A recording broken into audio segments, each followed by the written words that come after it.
Sur les hauteurs de Tbilissi, on a construit il y a quelques années un singulier monument dédié à l'histoire de la Géorgie. Sur ces piliers monolithiques alternent des images civiles et religieuses conformes à l'idée que cette nation se fait d'elle-même. Son histoire mouvementée est indissociable de celle de son église orthodoxe indépendante, autocéphale, et depuis son indépendance à la fin de l'Union soviétique, l'église manifeste des signes de prospérité et de puissance, comme la construction de l'énorme cathédrale de la Sainte Trinité dominant la capitale.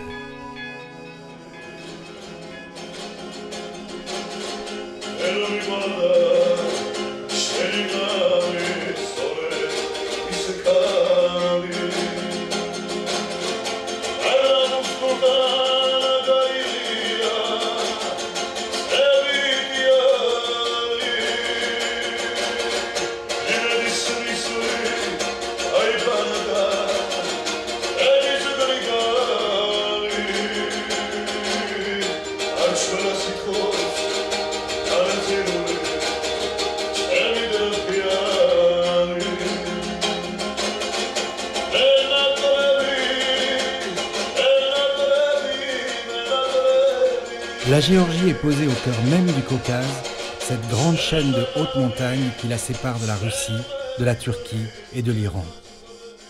Apparemment, c'est un lieu qui a servi de refuge à des peuples très anciens qui viennent d'endroits différents et qui ont été poussés là par la dispersion indo-européenne il y a plus de 5000 ans.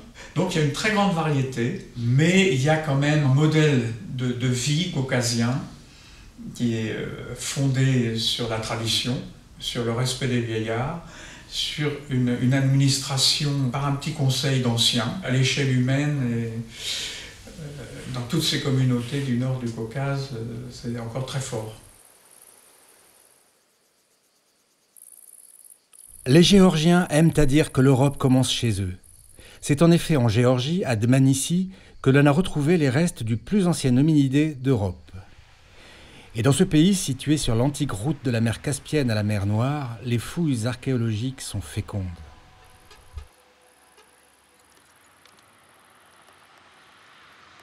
Bien avant notre ère, c'est dans ces montagnes que la légende enchaîna Prométhée, et c'est sur les rives de l'antique Colchide que Jason et les Argonautes vinrent conquérir la Toison d'Or.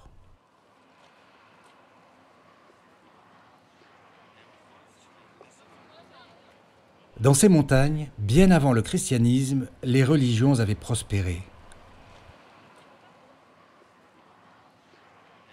Tout vient de Dieu. Donc on va demander à Dieu pour l'année qui vient la bénédiction des troupeaux, des femmes, des enfants, etc. Comme tout vient de Dieu, nous sommes tous frères et donc il faut s'entraider, avoir une solidarité. Et nos défunts sont auprès de Dieu et donc tout proche de nous. Et au fond, à part les grands dogmes sur les natures du Christ et la Trinité, ils avaient tout compris.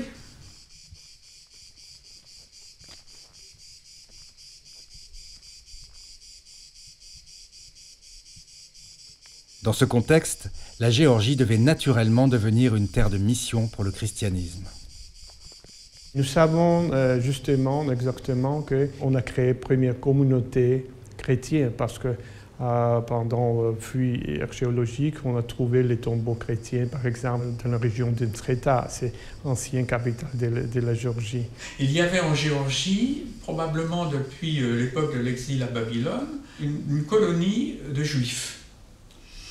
Et on sait très bien par les lettres de Paul que les premières prédications chrétiennes se sont faites évidemment auprès de Juifs. Donc il y avait une porte ouverte et certainement à l'époque apostolique une première prédication mais qui n'a pas débouché sur une conversion de l'État.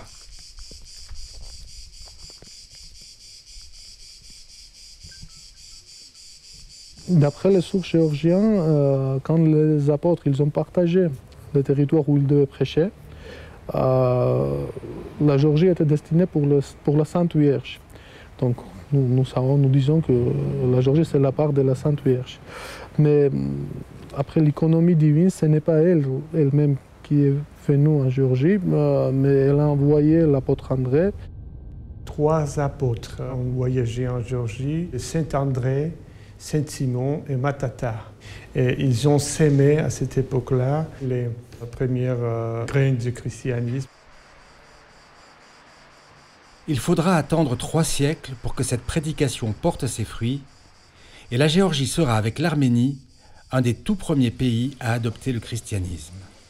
C'est un événement exceptionnel dans l'histoire du christianisme qu'une femme, une jeune femme cappadocienne, Sainte Nino, arrive dans un pays païen et convertit toute la nation. La singularité de la Géorgie est qu'elle sera la seule nation à avoir été convertie par une femme. Et cela en dit long sur un monde où les femmes ont toujours été à la fois fortes et respectées. Il y a eu certainement, historiquement, cette intervention de Nino, mais elle a été racontée aussi d'une manière qui était conforme à ce qu'il connaissait de l'établissement d'un lieu de culte. L'implantation d'un lieu de culte était, dans la société primitive, pré-chrétienne, géorgienne, était toujours faite par une femme.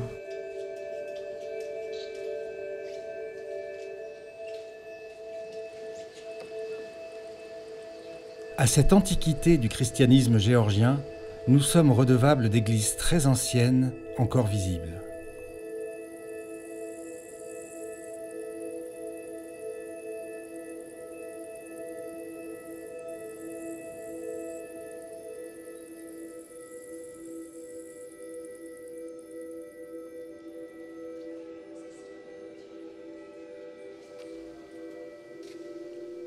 Aujourd'hui encore, la foi orthodoxe est fortement structurée par le récit de ses origines, du 1er au 6e siècle, et des reliques pieusement conservées de la tunique du Christ, des clous de la Sainte Croix ou de la croix en cep de vigne donnée par la Vierge à Sainte Nino.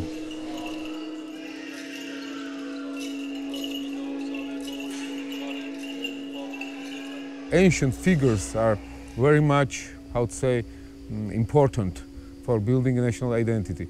Maybe this comes from 19th century, because in 19th century, because of fear of Russification of Georgia, Georgians had to understand who we are. And in this time, these new nation builders tried to formulate who are those token figures who warrant our identity as Christians, as parts of the greater Christian oikumene. So these were like Saint Nino, also great kings who fought against mostly Islamic powers. Yes, because Christianity became very much an identity of Georgians also in Middle Ages.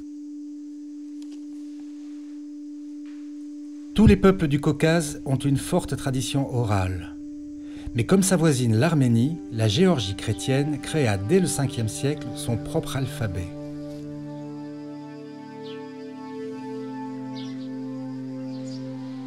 On a créé une écriture pour pouvoir écrire la Bible, fixer la Bible par écrit. Pour un texte aussi important pour un peuple chrétien que la Bible, il fallait avoir la possibilité de le fixer et d'avoir un texte normatif. Le christianisme en ce temps-là avait cependant un puissant concurrent dans le zoroastrisme de ses voisins perses qui cherchaient à le lui imposer. Monastic tradition, as you know, started here in the 6th century, yes, through the Syriac monks coming here. Actually, Georgian Church invited those very ascetic, austere monastics in order to fight Zoroastrianism. So they were very impressive, ascetic leaders, and they could impress population that they may remain Christians and not absorb Zoroastrianism. And they introduced this network of monasteries.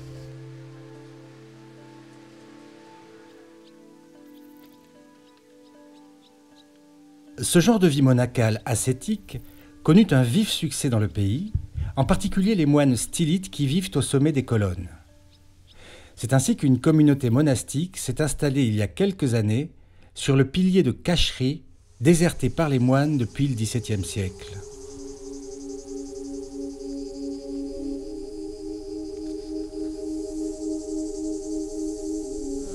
ნიშნავენ იმას, თუ რატომ უნდა გახდეს ადამიანი, თუ რატო ხდება დღეს ადამიანი 21 საუკუნეში ანონაზონი.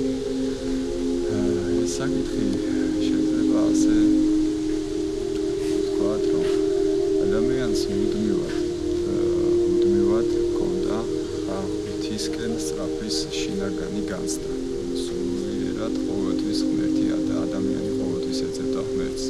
და ეს სული ადამიანში არ ქრება მიუხედავად თანამედროვე ცხოვრებისა და იმ შეტევების წამოწევისა, რაც დღეს ჩვენ გვაქვს 21 საუკუნეში და იმ თანამედროვეობის. ამიტომ ეს შინაგანი ხმა ადამიანს ყოველთვის უბიძგებს და ეძახის ღვთისკენ სწრაფვაში და შესაბამისად უკვე ადამიანს უჩნდება სურვილი ღმერთთან მისვლისა. და როდესაც ჩვეულებრივ ცხოვრებაში ეს რთულია იმდენად, რამდენადაც საცდურები ძალიან მრავლად არის და თანამედროვე ცხოვრება ადამიანს ზოგადად ღმერთს ცდილობს, რომ ღმერთს განაშოროს, ღმერთი უფრო და უფრო ეძებს გზებს ღმერთთან დაახლოების, ადამიანი უფრო ეძებს ღმერთთან დაახლოების გზებს და შესაბამისად ესეთი ერთ-ერთი ყველაზე ესეთი ნავსაყუდელი ადამიანის სულისა შეიძლება ითქვას არის მონასტერი. Au 5e siècle, le saint roi Vartan Gorgasali, soucieux de tenir l'empire byzantin à distance, déclare l'autocéphalie de son église, qui devient indépendante et ne reconnaît pas d'autorité supérieure à celle de son catholicos patriarche.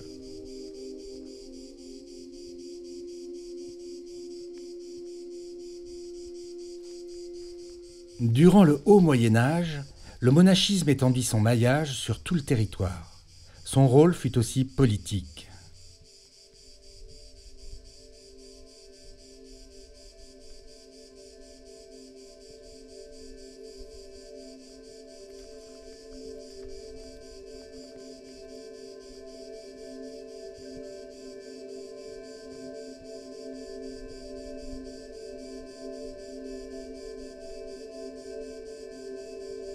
Il y a eu là, au IXe siècle, un réseau monastique très important qui a été appuyé par les dynastes locaux qui sont devenus les Bagratides. Ça a été la base de la reconquête sur les Arabes, parce que les Arabes sont restés quand même plus de 4 siècles en Géorgie.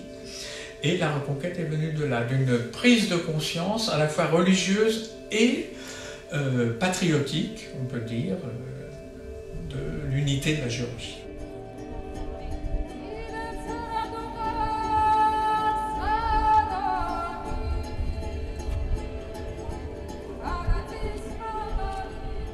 Du XIe au XIIIe siècle, la Géorgie connut un âge d'or dont les traces sont encore visibles dans les églises qu'édifièrent les rois de ce temps. La foule se presse aujourd'hui autour du patriarche pour fêter les 1000 ans de la construction de la cathédrale Saint-Nicolas de Nikortspinda.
ივანიშვილი დღეს არის ნიკორწმინდობა მე-11 საუკუნეში აიღო ნიკორწმინდა ძალიან დიდი ხანია ეს ტაძარი არის აშენებული პატრიარქის მობრძანა დღეს და პატრიარქი არის ძალიან კეთილი ყველას ლოცავს როდესაც გადმოვიდა მაქარიდან პირჯვარი გადმოგსახა ყველას ვინც იქ ვიყავით და პატრიარქი არის ძალიან კეთილი ადამიანი და ხარია რომ კიდე 1000 წელი იყოს აშენებული ნიკორწმინდა. De cet âge d'or demeurent les noms des fameux souverains bagratides, David le Curopalate, Bagrat III, David le Constructeur, et surtout la reine Tamar qui édifia la cité monastique troglodyte de Vardia.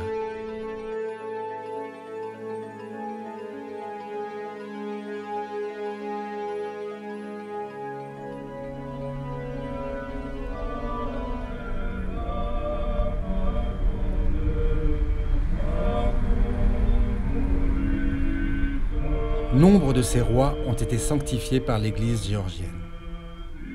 Cet âge d'or où ces figures, ces saints politiques, c'est pas simplement l'âge d'or, c'est par exemple un des moments importants et certains collègues géorgiens considèrent que c'est même un des moments fondateurs de la Géorgie contemporaine, c'est la canonisation de Ilia Chevchavadze qui est un des pères du nationalisme géorgien au XIXe siècle. Donc il y a eu effectivement de la part de l'Église une volonté de canoniser les héros de l'histoire nationale et d'afficher comme ça la légitimité de l'Église à incarner la nation géorgienne. L'âge d'or fut aussi celui des lettres géorgiennes, avec leur plus grand écrivain, Shota Rustaveli,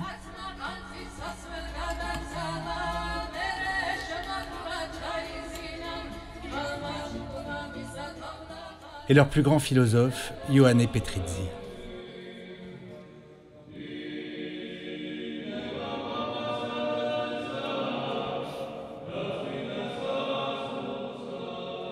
L'âge d'or de la Géorgie prit brutalement fin avec l'irruption des Mongols en 1220. 6 siècles durant, la nation géorgienne fut déchirée, démantelée, décimée, déportée par les Turcomans, les Perses ou les Turcs. Du passage des armées de Tamerlan, la Géorgie sortit exsangue et ne se releva jamais vraiment. Les églises et les monastères furent particulièrement visés, pas seulement en raison de leur opulence.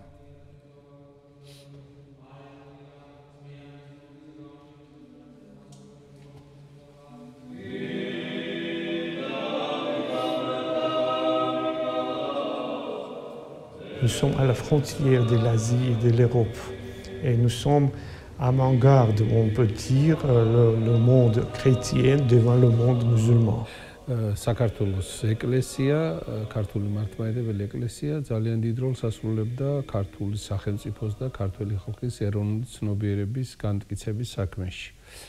აქედან გამომდინარე, მტრისთვის ყოველთვის მთავარი სამიზნე იყო საქართველოს მართლმადიდებელი ეკლესია. თუ ეკლესიაში ჩაკლავდა და დაასუსტებდა, ეს უფრო გაუადვილებდა მას შემდეგ ამ ხალხის დამორჩილებას. ასე იყო ნებისმიერი განსხვავებული კონფესიის მტერი, ეს იქნებოდა ოსმალები, არაბები, თემურლენგები, ყიზილბაშები, tout ce Les populations du Caucase et notamment du Sud-Caucase sont malheureusement habituées aux guerres, ont vécu finalement toute leur histoire n'est qu'une longue litanie d'invasions, de prise de contrôle par les uns ou par les autres, de lutte et d'affrontements entre empires. Donc la guerre fait partie intrinsèque quelque part de l'histoire de cette région. C'est inimaginable être chrétien dans cette région. Après des siècles de grandes guerres et d'invasions, de grands massacres de notre population chrétienne. En ce temps-là se fixa le culte de Saint Georges, vainqueur du dragon et des forces maléfiques, symbole du combat chrétien pour le Christ. C'était un soldat romain qui persévéra dans la foi malgré les souffrances renouvelées du martyre. D'abord vénéré dans les monastères, son culte de chevalier intercesseur se répandit dans tout le pays. La Géorgie se flatte de posséder 365 églises sous son invocation, de manière qu'il soit fêté chaque jour de l'année.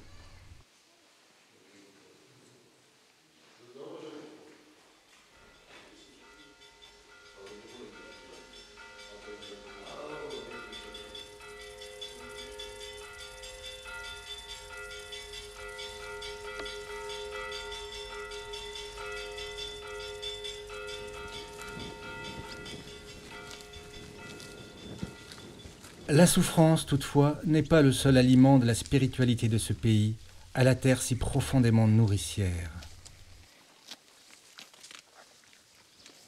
Je dirais qu'il y a deux grandes jambes de la spiritualité géorgienne. La première, c'est le martyre. Et la deuxième, c'est la louange. On aime célébrer, on aime chanter, donc composer des hymnes. C'est la fête. Le climat géorgien, c'est quand même ça.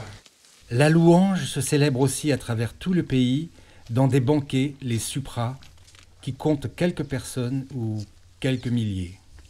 On visite encore la tombe de Simon Tridladze, un fameux maître de cérémonie des banquets et célèbre 10 heures de toast.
La table est quelque chose d'extrêmement important. Donc là, on retrouve plein de choses qui font tout à fait écho avec toute l'imagerie, toute la culture chrétienne, l'importance de la table, on va dire de rompre le pain ensemble, de boire le vin ensemble, etc. Donc ça, c'est extrêmement fort. C'est une liturgie sur la table aussi. Et à l'origine, liturgie religieuse, bien sûr, pré-chrétienne d'abord, puis chrétienne. De dire des toasts, de recevoir les invités, de boire du vin à la mémoire des morts, de nos ancêtres, de nos enfants, de la vie, etc. C'est quelque chose de Dieu, si on est à table avec des gens qui sont religieux. Voilà, ça fait vraiment partie de la religion. დიდება მაღალთა შინააღმერთსა ქვეყანაზე და მშვიდობას და კაცთა შორის სათნოებას გაუმარჯოს ჩემო მერაბ აქაურობას გაუმარჯოს მრავალწლის წმინდა გიორგის ძალა და მადლი ფარველობდეს აქაურობას და თელ საქართველოს და ყველა მართლმადიდებელს დიდება და დიდება უფალს ჩვენ სტუმრებს გაუმარჯოს ეწეოდეს ყველა წმინდა სალოცავის მადლი რაჭისა და სრულიად საქართველოს გამიმარჯოთ ამ კარათინავით. Le dernier grand monarque de la dynastie des Bagratides fut le roi Héraclius II au XVIIIe siècle. Après lui, pour se prémunir des agressions perses, les Géorgiens firent appel à la Russie tsariste qui, dès 1801, annexa purement et simplement leur pays. იგივებედი ეწია საქართველოს სამოციქულო მართლმადიდებელი ეკლესიას, რომლის ავტოკეფალია გაუქმებული იქნა 1811 წელს და სრულიად საქართველოს კათოლიკოს პატრიარქი უწმიდესი თეონეტერესი ანტონ მეორე გაწვეული იქნა რუსეთში და 1811 წლიდან 1917 წლამდე ჩვენი ეკლესია იყო Et là, c'est un traumatisme historique absolument fondamental, puisque justement, c'est la communauté de foi et l'orthodoxie partagée qui fondait la volonté des rois géorgiens de se rapprocher de la Russie. Or, la première implication de ce rapprochement avec la Russie est l'élimination d'une des institutions nationales multiséculaires, à savoir l'Église. Donc ça, c'est un traumatisme très important. Le géorgien, qui est la langue liturgique depuis au moins le IXe siècle, est remplacé par le slavon. Le clergé est russisé. À part le premier exarque, puisque l'Église est transformée en exarcat, à part le premier exarque, tous les autres sont des exarques russes. Donc ça, c'est un traumatisme très très fort et qui demeure aujourd'hui.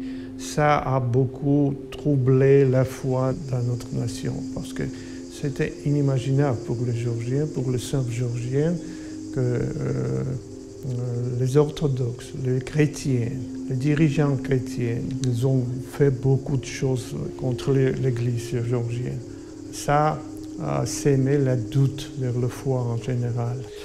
Აი ამ 1921 წლიდან ჩვენ ეკლესიას არნახული განსასწრების ხანა დაუდგა, იმიტომ რომ საქართველოს კვლავ დაპყრობილი იქნა ახლა უკვე საბჭოთა რუსეთის მიერ და საბჭოთა რუსეთის ხელისუფლება იყო ათეისტური და ათეისტური ხელისუფლებისათვის სრულიად მიუღებელი იყო მართლმადიდებელი ეკლესია. On a commencé fermer des églises, on a commencé l'arrestation des prêtres, des évêques, on a arrêté le catholicos patriarche de toute la Géorgie, Ambroise.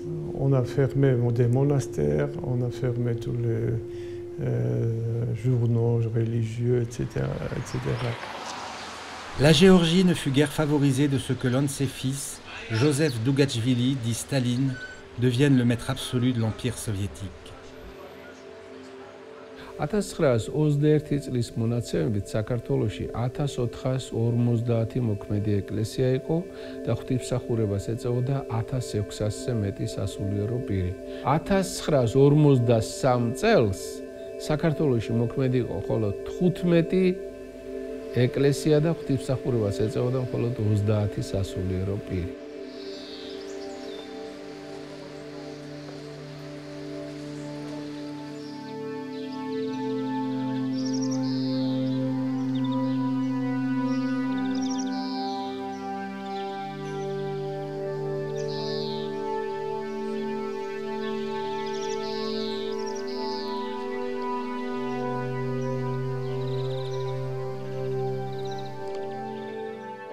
En tout cas, avoir été la patrie de Staline ne lui épargna pas une nouvelle saignée de sa population pendant la Deuxième Guerre mondiale, puisque plus de 8,5% d'entre elles disparaîtra dans les combats contre l'Allemagne nazie.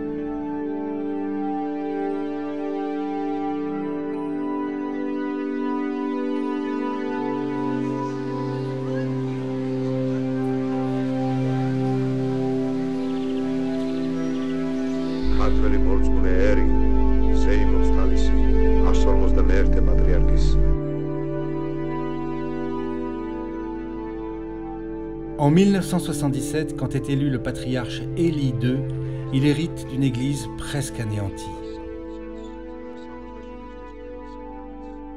პირველი და სერიოზული პრობლემა. უკვე მოგახსენეთ. ეკლესიას მრევლი არ ყავდა. მრევლი პირობითად შეიძლება და გვეწოდებოდნენ ადამიანებისათვის, რომლებიც შედიოდნენ ტაძარში სანთელს დაანთებდნენ და გამოვიდოდნენ. ეს იყო და ეს. მეორე, არსებობდა ხელოვნური გაუცხოების კედელი ხალხსა და ეკლესიას შორის, რომელიც სახელმწიფო აღმართა თავის დროზე.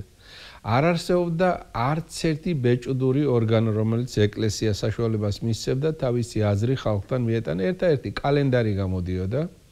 არ არსებობდა უმაღლესი სასულიერო სასწავლებელი, სადაც ღვთისმსახურებს მოამზადებდნენ.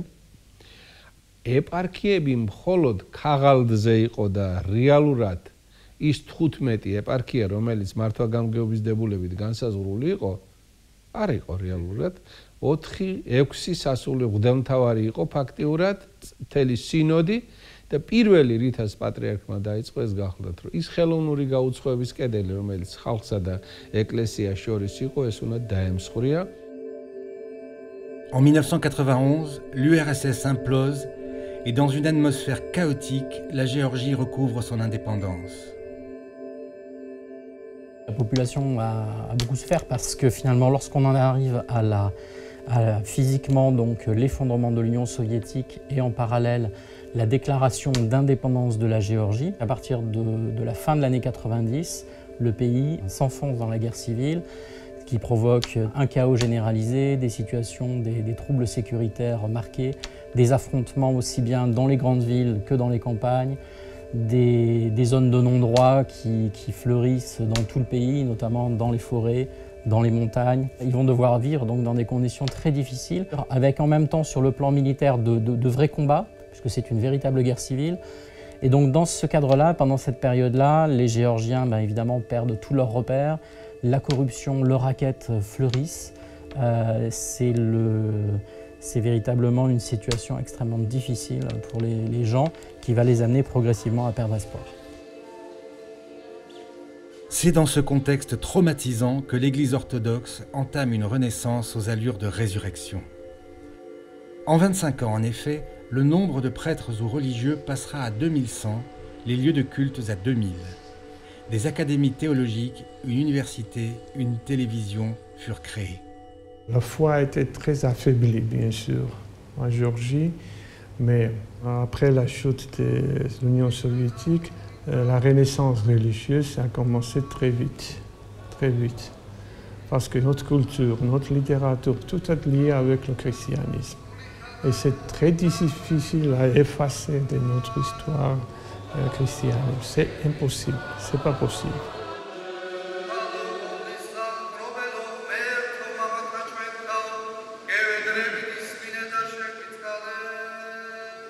Tout d'un coup, il a fallu trouver des centaines de prêtres pour des paroisses, alors qu'il n'y en avait plus que quelques dizaines qui fonctionnaient. Donc, il y a peu de préparation, effectivement, théologique, souvent, et un conservatisme, et quelquefois des étroitesses tout à fait étonnantes.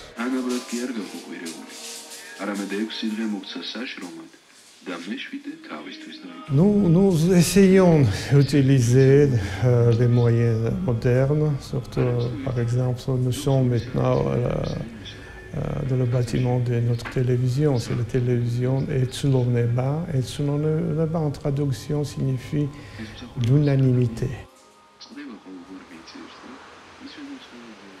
Parmi les églises nouvelles, celle de Saint-Jean l'Évangéliste est consacrée dans les locaux mêmes de la télévision orthodoxe.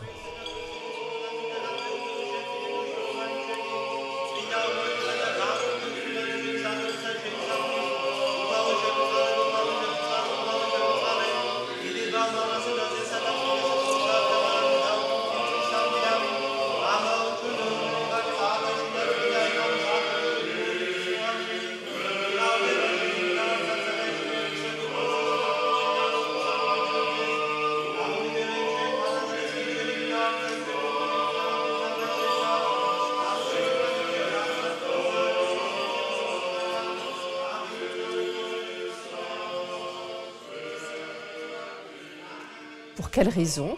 D'un seul coup, cette Église orthodoxe qui, en tant qu'institution, avait été considérablement affaiblie, en est venue à occuper une place tellement centrale dans l'espace public géorgien. Mon hypothèse, c'est que on ne peut absolument pas analyser cette visibilité accrue de l'Église orthodoxe comme un regain de religiosité. À mon sens, la société géorgienne reste aujourd'hui une société très sécularisée, mais au contraire, ce regain de visibilité de l'Église orthodoxe est à corréler à des évolutions politiques, et notamment parce que l'orthodoxie est devenue un marqueur de polarisation politique, beaucoup plus qu'à proprement parler religieuse. Il y a une scène pluraliste, il y a des partis, il y a des personnes qui se présentent aux élections, mais ce sont juste des jeux politiciens, et en réalité, il n'y a plus de programmes qui viennent se distinguer les uns des autres. Et cette absence de programme politique distinct, elle a contribué à ce que se déplace sur le terrain de la religion, sur le terrain des valeurs, sur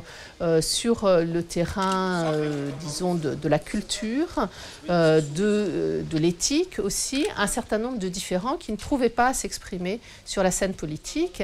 Et c'est, à mon sens, ce qui explique que des groupes divers et variés vont se définir comme des patriotes orthodoxe pour s'opposer à des orientations qui sont vues comme principalement émanant d'importations venues d'Occident, imposées à la société géorgienne et qui ont été vendues à la société géorgienne sous le terme de démocratie dont eux-mêmes ne perçoivent aucun des bénéfices, ou eux-mêmes ne perçoivent pas assez de bénéfices, disons. À la tête de l'Église géorgienne depuis 40 ans, le patriarche Élie II est l'objet d'un grand respect chez la plupart des Géorgiens et même d'une forme de vénération. Le crédit qu'on lui attribue aujourd'hui est quelque chose de relativement récent, puisque en fait il a été assez critiqué à la fin de la période soviétique en raison de la passivité de l'Église orthodoxe. L'Église orthodoxe en Géorgie n'a absolument pas joué le rôle, par exemple, qu'a pu jouer l'Église catholique en Pologne, et a été assez indifférente aux évolutions politiques, voire même a accompagné le pouvoir soviétique dans ces dernières années, ne s'est pas du tout rallié à l'opposition au pouvoir soviétique. Donc à cette époque, le Catholicos Patriarch Ilia était justement critiqué pour cette passivité, et c'est plus tardivement, dans les années 1990, qu'il a commencé à bénéficier d'une certaine popularité. C'est assez difficile d'interpréter cette popularité en réalité. Il incarne quelque chose, il incarne une figure de l'unité nationale, il incarne une espèce d'autorité presque indépendamment au bout du compte du discours qu'il porte ou des actions qui sont les siennes.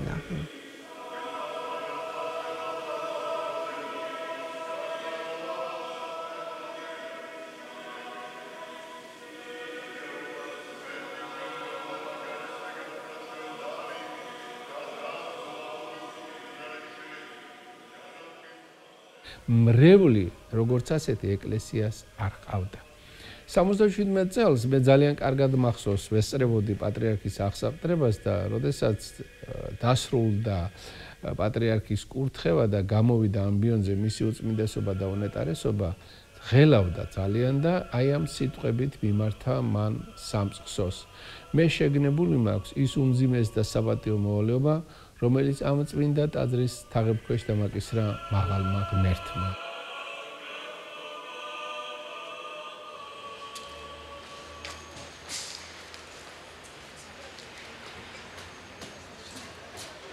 Une partie des jeunes gens des classes moyennes, élevés par des parents athées ou faiblement croyants, fait aujourd'hui retour vers l'orthodoxie. Solomon, Ekaterina et leur bébé Nino voient la pratique religieuse comme un ciment de leur existence. Christianity is not only religion. It's not just a religion. You know, you just go to church and they put the candle there or something. You pray or something. Christianity is a way of life for us. Christianity makes us who we are. Everything, every habit, every tradition, almost everything based on Christianity in Georgia. ქრისტიანობა ეს ჩემთვის არის ყველაფერი, მთელი ცხოვრება. ეს არის ღმერთი, რომელიც არის სიყვარული და ეს არის სიყვარული ეკლესიის, რომელიც არის სხეული ქრისტესი, ცოცხალი, ოჯახის სიყვარული, ახლობლების სიყვარული, ბუნების ყველაფერი, რაც არის შექმნილი ღვთისგან. და ქრისტიანობა ჩვენი ცხოვრების არსია, რა ვიცი. არ ვარ დაშენ რაც მივიდა. En Géorgie, comme dans la plupart des sociétés modernes, il y a différentes manières d'être croyant, différentes manières d'être orthodoxe. C'est assez difficile de dégager un profil type. Les indicateurs de religiosité en Géorgie restent faibles, extrêmement faibles. Enfin, ce sont les niveaux européens, disons, pas plus. Alors, effectivement, il y a un regain de la pratique plutôt parmi les jeunes générations, mais qui reste aujourd'hui relativement modeste, qui augmentera peut-être, mais c'est pas sûr. Mais en revanche, l'Église est fortement articulée au sentiment d'appartenance nationale. Donc, les gestes, la gestuelle orthodoxe est fortement corrélée à une manière d'afficher son appartenance de patriote géorgien dans l'espace public géorgien. Dans les rues, les chauffeurs de taxi, les passants, lorsqu'ils passent devant une église, se signent 3 fois, on lâche le volant et on se signe 3 fois, etc. Donc il y a une religiosité affichée souvent, pas forcément réelle. Il est souvent assez difficile, comme dans d'autres contextes orthodoxes d'ailleurs, de dégager ce qui relève d'un engagement, disons, patriotique et ce qui relève de la religiosité. Moi, ça m'est arrivé à plusieurs reprises de voir des gens qui construisent des églises, qui financent la construction des églises et qui me disent qu'eux-mêmes ne sont pas croyants.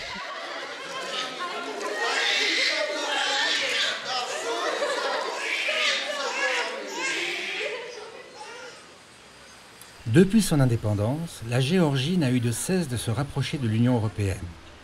Elle manifeste par là sa conviction d'appartenir profondément à l'Europe.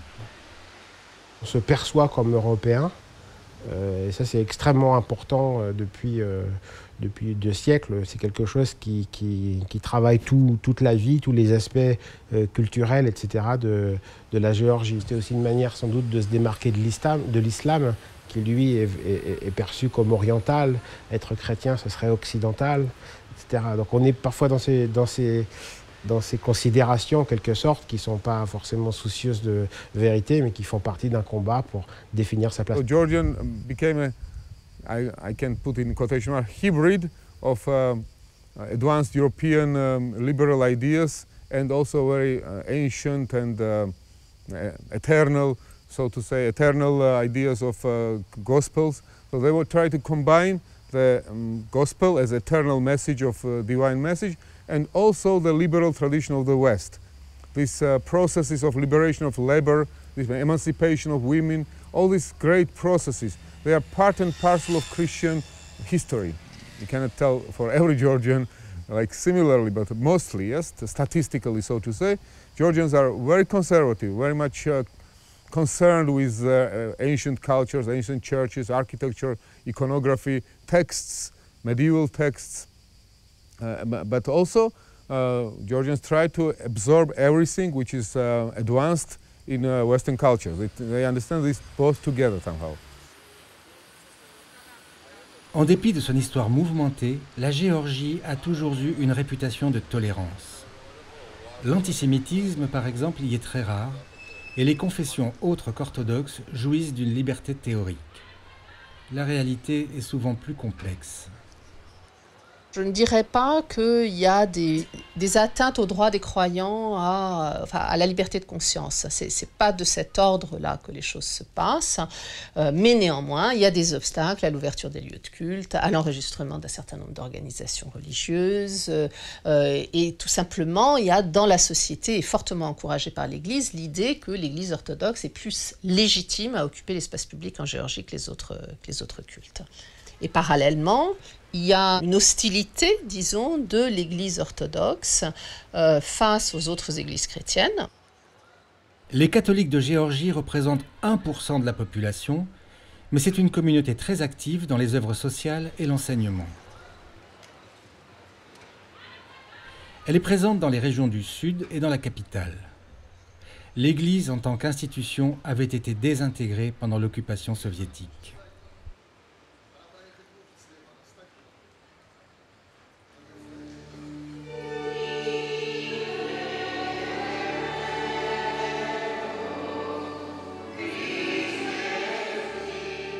Quand je suis arrivé, elle était une chose très importante, que je pense qu'elle était la chose qui a salvé l'Église catholique en Géorgie. Elle était le rosaire, parce qu'il n'est pas nécessaire les prêtres. Il est nécessaire une femme, un chat qui commence, et les autres. Quand je suis arrivé, j'ai trouvé le rosaire comme la plus grande, la plus belle et prier. Notre but n'est pas que les orthodoxes deviennent catholiques, mais nous voulons servir les catholiques et le pape il veut que nous travaillions pour l'unité. Nous pouvons dire que nous travaillons ensemble beaucoup de choses, mais il y a quelques problèmes qui sont des barrières. Par exemple, notre baptême n'est pas reconnu dans l'Église orthodoxe géorgienne. S'il n'est pas reconnu, je ne suis pas chrétien. Nous voulons chercher toutes les possibilités. Une possibilité, il est la charité, où il est possible de travailler ensemble, la culture et la morale. Jésus il a prié pour l'unité. Nous ne savons pas combien de temps il est nécessaire, mais nous travaillons.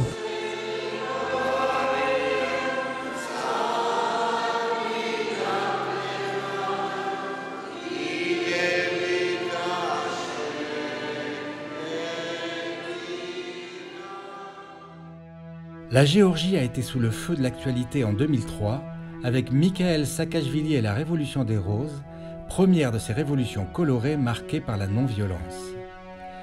L'ère Saakashvili fut l'occasion d'une réforme en profondeur de la société et de mesures efficaces contre la corruption. Malheureusement, la vie politique de la Géorgie est minée par les velléités d'indépendance de deux régions, l'Ossétie du Sud et l'Abkhazie, qui ne se sentent que modérément géorgiennes. Quelques années après la Révolution, le président géorgien voudra les reprendre en main. Il a la conviction que son sourcilleux voisin russe n'a jamais accepté l'indépendance de la Géorgie. Il s'est alors beaucoup rapproché des Américains et de l'OTAN. Poutine estime que les Géorgiens ont franchi une ligne rouge et à partir de ce moment-là, le pouvoir russe ne va pas cesser d'imaginer une mise à pas, en quelque sorte, de la volonté d'émancipation régionale de Saakashvili. Et donc, le pouvoir russe va créer et va mettre en place des choses-trappes en espérant que rapidement, le président géorgien tombera dans le piège et se fourvoiera dans un conflit. En 2008, Saakashvili commet l'erreur d'envahir l'Ossétie du Sud. La réponse russe est foudroyante. En une semaine, l'armée russe se trouve quasiment aux portes de Tbilissi et il faut l'intervention diplomatique forte des Occidentaux pour stopper les Russes, négocier avec les Russes un cessez-le-feu qui aboutira donc de fait au détachement de l'Ossétie du Sud et de l'Abkhazie du giron géorgien et en quelque sorte leur mise sous tutelle par la Russie. C'est une blessure surtout pour l'Abkhazie, parce que c'est vraiment le pays de cocaïne des Géorgiens. Et parce que c'est sur les bords de la mer Noire, c'est un pays, c'est une province très, très belle, les palmiers. C'est perdu avec cette guerre. Et c'est aussi tout un art de vivre qui, avec aussi, est sans doute perdu. Et donc jusqu'à aujourd'hui, c'est quelque chose qui est très douloureux. J'ai vu des gens pleurer lorsqu'on évoque cette région de leur enfance. Après ce conflit, suivi de nombreuses vexations, la relation des Géorgiens avec les Russes est plus que jamais complexe. Elle est d'abord la dépendance économique, comme en témoigne le trafic des camions à la frontière du Darial séparant les deux pays. Cette situation crée des frustrations, crée des relations complexes, des relations d'affaires, de liens mafieux, de liens claniques, d'intérêts croisés, partagés, progressivement d'intérêts énergétiques. Et donc on en arrive à une situation où, par exemple, la diaspora géorgienne vit essentiellement en Russie. Aujourd'hui, la plupart des Géorgiens qui vivent en dehors de la Géorgie vivent à Moscou, vivent dans les grandes villes russes et entretiennent des relations très étroites, y compris bien sûr sur le plan économique, avec la Géorgie. Dans cette relation compliquée, quel rôle tient l'Église ? Autant la Géorgie était à l'époque soviétique intégrée à cet État soviétique et les relations avec la Russie culturelle et autres étaient extrêmement étroites, autant il y a vraiment une dérive des continents et les liens, la plupart des liens se sont distendus entre la Géorgie et la Russie et l'Église constitue un des liens qui restent. Et par ailleurs, les contempteurs de l'Église orthodoxe vont accuser l'Église orthodoxe d'être la courroie de transmission des intérêts russes en Géorgie. Ce qui est probablement très très caricatural, ce qui n'est pas non plus complètement faux probablement. On imagine assez aisément que, effectivement, dans certains domaines, le patriarcat de Moscou puisse avoir une influence auprès de l'Église géorgienne. Donc c'est très, très ambivalent. C'est le paradoxe de cette Église, et on revient encore une fois sur la question identitaire, qui, dans ce combat géopolitique, notamment entre la Russie et l'Occident, la problématique actuelle, va se définir comme une Église européenne chrétienne, mais pas cette chrétienté des droits de l'homme, pas cette chrétienté moderne en quelque sorte, et qui va avoir une tendance, en tout cas qui va avoir des gens importants au sein de cette Église qui vont rejeter cette Europe-là, l'Europe libérale, etc. Et en fait, cette Église, dans ce combat, en rejetant les valeurs de ce libéralisme, s'est trouvée en fait en phase très, très, très avancée, très proche, on va dire, de l'Église russe, dont elle partage en fait l'essentiel des valeurs. L'Église orthodoxe est une composante majeure de la société géorgienne actuelle. D'où la tentation pour elle de sortir d'un rôle purement spirituel pour peser sur les choix politiques. Depuis 2012, on a un nouveau pouvoir qui arrive en disant on va déloger Saakashvili. Donc on a utilisé toutes les forces à disposition, dont l'Église. L'Église a voulu montrer que c'était elle qui allait donner le là, en tout cas l'ambiance morale, et qui allait en quelque sorte dicter un peu ses conditions à ce nouveau pouvoir. Peut-être même dans la question si importante de la relation avec la Russie. Donc ça a fait que ce pouvoir, à un moment donné, le nouveau pouvoir, le nouveau gouvernement, qui s'était présenté comme pro-européen, s'est trouvé un peu dépendant de cette Église qui l'avait aidé à gagner. Tous les pouvoirs qui se sont succédés ici depuis 25 ans ont eu à un moment donné à s'affronter à l'Église, à la remettre à sa place, composer avec elle. Voilà, on a aussi ce jeu-là. Mais où on a l'impression que malgré tout, le pouvoir politique arrive à gagner en quelque sorte. Éventuellement en courbant un peu l'échine à un moment donné avant de pouvoir reprendre l'ascendant. Entre conservatisme et modernité, quel sera le 21e siècle de ce peuple courageux des Géorgiens? Comment prendra-t-il sa place dans le monde globalisé? Peut-être en puisant dans les profondes ressources de sa mémoire?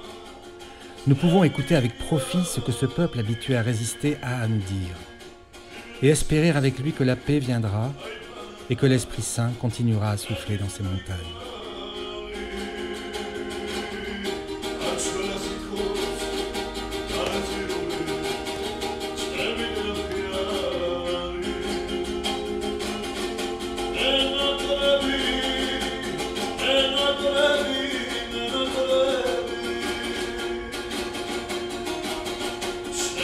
Love you.